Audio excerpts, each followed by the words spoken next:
नमस्कार, मैं प्रज्ञा गुप्ता, सहायक प्राध्यापिका हिंदी विभाग, रांची विमेंस कॉलेज रांची। आज मैं आप सबको रश्मि रथी की कथा बताऊंगी, षष्ठ एवं सप्तम सर्ग की। इसके पूर्व के वीडियो में हम सब पहले से तीसरे सर्ग की एवं चतुर्थ एवं पंचम सर्ग की कथा सुन चुके हैं। तो षष्ठ सर्ग की जो कथा है वह कुछ इस प्रकार है कि भीष्म पितामह कर्ण से घृणा करते थे, क्योंकि उन्हें लगता था कि दुर्योधन कर्ण के बल पर ही महाभारत कर रहा है। दुर्योधन कर्ण की बात जितनी मानता था उतनी भीष्म पितामह की नहीं, और यह भी कर्ण के प्रति भीष्म की घृणा का कारण था। भीष्म पितामह कर्ण से कभी मधुर वाणी में नहीं बोलते थे। युद्ध आरंभ के पहले उन्होंने कर्ण के बेटे को रथ और कर्ण को अर्धरथी कह दिया। कर्ण ने बुरा मानकर कहा कि अब आप जब तक इस युद्ध में भाग लेंगे तब तक मैं युद्ध से अलग रहूंगा, क्योंकि महारथी और अर्धरथी एक साथ युद्ध नहीं कर सकते।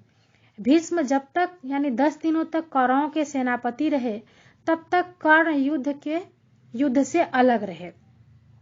द्रोणाचार्य के सेनापतित्व में कर्ण ने महाभारत युद्ध में प्रवेश किया। षष्ठ सर्ग का प्रारंभ इसी प्रसंग से होता है कि महाभारत का युद्ध धर्म युद्ध था या नहीं। निष्कर्ष यह निकलता है कि कोई भी युद्ध धर्म युद्ध नहीं हो सकता। युद्ध पाप युक्त होता है, क्योंकि युद्ध में हिंसा होती है, जिसे धर्म के अनुरूप नहीं कहा जा सकता।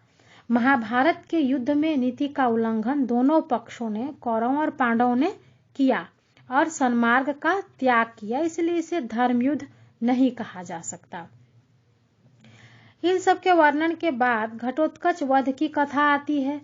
श्री कृष्ण भीम के पुत्र घटोत्कच को बुलाकर कौरव सेना का भयानक विनाश करवाते हैं, और तब दुर्योधन कर्ण से कहता है कि एकअग्नि नामक अस्त्र चलाकर आप घटोत्कच को मार दीजिए। कर्ण ने एकअग्नि अर्जुन को मारने के लिए सुरक्षित रखा था, लेकिन और इंद्र ने एकअग्नि नामक अस्त्र देते समय कहा था कि इसका एक ही बार प्रयोग कर पाओगे, उसके बाद यह अस्त्र मेरे पास वापस लौट आएगा। कर्ण ने एकअग्नि अस्त्र का प्रयोग करके घटोत्कच का वध कर दिया। घटोत्कच वध से कौरवों में हर्षोल्लास छा जाता है, किंतु पांडव दुखी होते हैं। दूसरी ओर कृष्ण इसलिए हंस रहे थे कि अब अर्जुन सुरक्षित हो गया, किंतु कर्ण दुखी हो जाते हैं कि उसने एकअग्नि अस्त्र को खो दिया जिसे अर्जुन के लिए उन्होंने रखा था। अब कर्ण को लग रहा है कि उसका सर्वस्व लूट गया। तो यह सब कथा षष्ठ सर्ग में वर्णित है। सप्तम सर्ग में कथा कुछ इस प्रकार है कि घटोत्कच वध के बाद द्रोणाचार्य का वध धृष्टद्युम्न द्वारा किया गया। तब कर्ण कौरवों के सेनापति बने। कवच कुंडल तो पहले ही वह दान में दे चुके थे। अब एकअग्नि अस्त्र की शक्ति भी नहीं थी। कुंती को कर्ण ने यह वचन दिया था कि अर्जुन को छोड़कर वह किसी और पांडव के हाथ आने पर भी उसको नहीं मारेगा।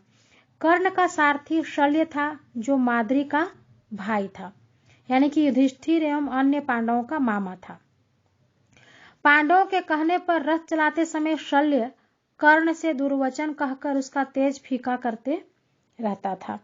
इतना होने पर भी कर्ण ने पांडवों की सेना पर भयंकर आक्रमण किया और प्राणपण से युद्ध किया।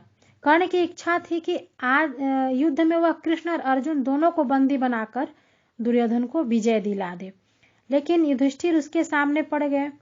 युधिष्ठिर को कर्ण ने पकड़ भी लिया, किंतु कुंती को दिए वचन के कारण युधिष्ठिर को वो छोड़ देते हैं।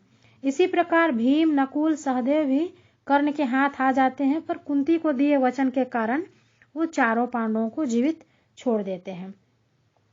ये सब देखकर शल्य कर्ण की भर्त्सना करते हुए कहते हैं कि तू कायर है और अर्जुन के बाणों से डरकर ही तू पांडवों को छोड़ देते हो।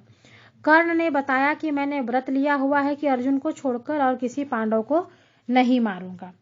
और फिर अर्जुन से जब कर्ण का सामना होता है तो वह अपने प्रहारों से अर्जुन को मूर्छित कर देता है, किंतु मूर्छा से जागकर अर्जुन फिर प्रबल पराक्रम दिखाता है। दोनों वीरों के बीच के भयानक संग्राम को दूसरे वीर योद्धा देखते हैं। ये सब कथा सप्तम सर्ग में वर्णित है। जब युद्ध देख रहे हैं लोग, उसी बीच अश्वसेन सर्प कर्ण के पास आकर प्रार्थना करता है कि आप मुझे अपने बाण पर चढ़ाकर अर्जुन पर फेंक दीजिए और मैं उसे डसकर मार डालूंगा। लेकिन कर्ण अश्वसेन की सहायता यह कहकर अस्वीकार कर देता है कि सांप की सहायता से वह अर्जुन का वध नहीं करना चाहता। मानव के युद्ध में सांप का क्या काम, ऐसा कर्ण का मानना है। श्री कृष्ण कर्ण के शौर्य पौरुष की प्रशंसा करते हैं और अर्जुन को कर्ण के विरुद्ध उत्तेजित करते हैं। कर्ण अपने साथी शल्य से कहता है कि मेरा रथ वहां ले चलो जहां अर्जुन और पांडव पक्ष के नामी वीर हों। आज मैं मृत्यु का वरण करने को तत्पर हूं। शल्य कर्ण के रथ को वहां लाता है। अभिशाप के कारण शल्य के रथ के पहिए धरती में धंस जाते हैं और जब पहिए किसी प्रकार भी नहीं निकलते तब कर्ण रथ से नीचे उतरकर धंसे हुए पहियों को निकालने का प्रयास करते हैं और कृष्ण के द्वारा प्रेरित अर्जुन निहत्थे कर्ण पर बाण के द्वारा प्रहार करता है। कर्ण और कृष्ण का संवाद यहाँ होता है जिसमें दोनों एक दूसरे पर दोषारोपण करते दिखाई देते हैं। संवाद समाप्त होने पर कर्ण अपने पुण्य बल का स्मरण करता है और सूर्य की ओर देखकर मृत्यु के लिए तैयार होता है। अर्जुन का एक बाण कर्ण के गले में लगता है और कर्ण के प्राण निकलकर सूर्य में समा जाते हैं। तो सप्तम सर्ग का समापन युधिष्ठिर श्री कृष्ण संवाद से होता है। कर्ण की मृत्यु पर युधिष्ठिर प्रसन्नता व्यक्त करते हैं पर कृष्ण उदास हो जाते हैं। उनका कहना है कि यह विजय हमने चरित्र खोकर प्राप्त की है। जीत वास्तव में कर्ण की हुई है।